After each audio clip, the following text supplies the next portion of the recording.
శ్రోతలకు నమస్కారం. ఇప్పుడు నేను చదివి వినిపించబోయే చందమామ కథ పేరు జింక మంత్రం. ఈ కథను రచించిన వారు శ్రీ పి. పద్మారావు గారు. ఇంకా కథలోకి వెళ్దాం. ఒక ఊళ్ళో ఒక నిరుపేద ఉండేవాడు. అతనికి బతుకు తెరువు ఏదీ దొరకలేదు. ఎన్ని గ్రామాలు తిరిగినా ఎక్కడా పని దొరకలేదు. జానడు పొట్ట కోసం ఇన్ని పాట్లు పడే కంటే బైరాగి వేషం వేస్తే జీవితం సుఖంగా వెళ్ళిపోతుందని గ్రహించి అతను బైరాగిగా తయారయ్యాడు.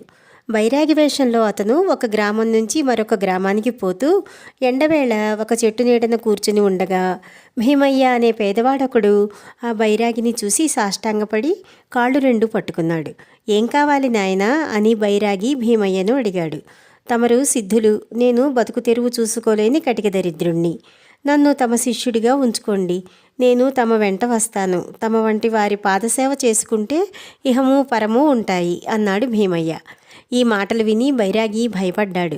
తాను దూరకంతలేదు, మెడకొక డోలన్నట్టు తన పొట్ట తాను నించుకోలేకుండా ఉంటే ఈ శిష్యుడు కూడా వెంటదేనికి, ఈ భీమయ్యను ఎలా వదిలించుకోవటమా అని బైరాగి నాలుగు పక్కలా చూసేసరికి కొంత దూరాన ఒక జింక తన శరీరాన్ని చెట్టుకేసి రుద్దుకుంటూ కనిపించింది.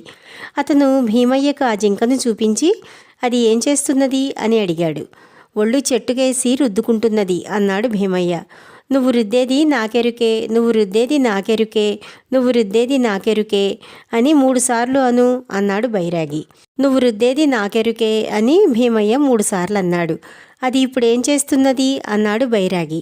మనకేసి చూస్తున్నది అన్నాడు భీమయ్య. నువ్వు చూసేది నాకెరుకే అని 3 సార్లు అను అన్నాడు బైరాగి. భీమయ్య అలాగే అన్నాడు. ఇప్పుడు అది ఏం చేస్తున్నది అని బైరాగి అడిగాడు. చెట్టు కింద నుంచి వెళ్ళిపోతున్నది అన్నాడు భీమయ్య.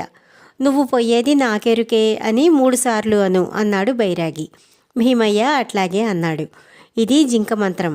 ఈ మంత్రాన్ని అస్తమానము జపిస్తూ ఉన్నట్లయితే కొంతకాలానికి సిద్ధించి సకల సంపదలు సమకూరుస్తుంది. ఎవరికీ చెప్పని ఈ జింక మంత్రం నీకు ఉపదేశించాను నాయనా, ఇంక వెళ్ళిరా అన్నాడు దొంగ బైరాగి. భీమయ్య భక్తితో బైరాగికి సాష్టాంగ నమస్కారం చేసి సెలవు పుచ్చుకుని జింక మంత్రం పఠిస్తూ బయలుదేరి ఒక నగరం చేరుకున్నాడు. ఆ నగరం ఏలే రాజుకు లేకలేక ఒక కొడుకు పుట్టాడు. ఇందువల్ల మంత్రి గొంతుకు పచ్చివేలక్కాయ అడ్డం పడినట్టయింది. ఎందుకంటే రాజుకి సంతానం కలగదని నిశ్చయించుకుని తానే రాజు కావటానికి తగిన సన్నాహాలన్నీ మంత్రి చేసుకుని ఉన్నాడు. రాజుగారు బతికి ఉండగా రాజతంత్రమంతా తన చేతుల్లోనే ఉంటుంది.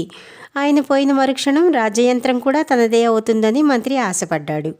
రాజుకు కొడుకు పుట్టడంతో ఆ ఆశ అడుగంటింది. ఈ రాజు పోయే నాటికి మరొక రాజు పెరిగి సిద్ధంగా ఉంటాడు. అందుచేత రాజు కొడుకు చంటి పిల్లవాడుగా ఉండగానే ఈ పెద్ద రాజును తొలగిస్తే రాజ్యం చాలా ఏళ్లపాటు తన ఆధీనంలోనే ఉంటుంది.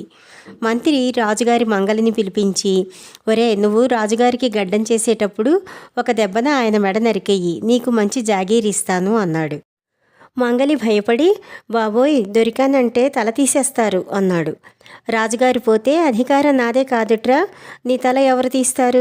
కావలిస్తే నీకు అభయపత్రం రాసిస్తాను అన్నాడు మంత్రి. మంత్రి వద్ద నుంచి అభయపత్రం పొంది జాగీరు సంపాదించుకునే దురాశతో మంగలి రాజుగారి తల నరికేయటానికి సిద్ధపడి మర్నాడు రాజభవనం పంచలో కూర్చుని కత్తి నూరుతున్నాడు. సరిగ్గా అదే సమయంలో భీమయ్య జింక మంత్రం ఉచ్చాటన చేస్తూ, నువ్వు రుద్దేది నాకెరుకే, నువ్వు రుద్దేది నాకెరుకే, నువ్వు రుద్దేది నాకెరుకే అంటూ అటుగా వచ్చాడు. మంగలి ఈ మాటలు విని హడిలిపోయి భీమయ్య కేసి చూశాడు. నువ్వు చూసేది నాకెరుకే, నువ్వు చూసేది నాకెరుకే, నువ్వు చూసేది నాకెరుకే అన్నాడు భీమయ్య. మంగలికి గుండెదడ హెచ్చింది. వాడు చల్లగా కత్తి పొదిలో పెట్టేసి పొది తీసుకుని వెళ్ళిపోవటానికి ఉపక్రమించాడు. నువ్వు పొయ్యేది నాకెరుకే, నువ్వు పొయ్యేది నాకెరుకే, నువ్వు పొయ్యేది నాకెరుకే అన్నాడు భీమయ్య. మంగలి కాలిసత్తువ కొద్దీ అక్కడి నుంచి పరిగెత్తసాగాడు. గడ్డం చేయించుకోవటానికని లోపలి నుంచి వచ్చిన రాజుగారు మంగలి పారిపోతూ ఉండటం చూసి వాణ్ణి పట్టుకురమ్మని నౌకర్లను తరిమాడు.